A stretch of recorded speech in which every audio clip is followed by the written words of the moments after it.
আমরা এমন মুসলমান, এমন নরমালি হয়ে গেছে যে যদি আল্লাহু আকবার বলতে বলা হয় আল্লাহু আকবারের সাউন্ড আসে না, যদি নবীর নাম বলার পরে বলতে হয় যে সাল্লাল্লাহু আলাইহি ওয়াসাল্লাম বলেন, কিন্তু জবাব বের হয় না।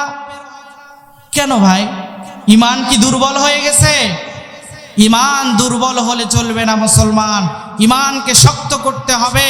যেখানেই আমরা আল্লাহর প্রশংসার আয়াত শুনবো, আল্লাহর নিয়ামতের কথা শুনবো, সেখানেই শুকরিয়া আদায় করব কার?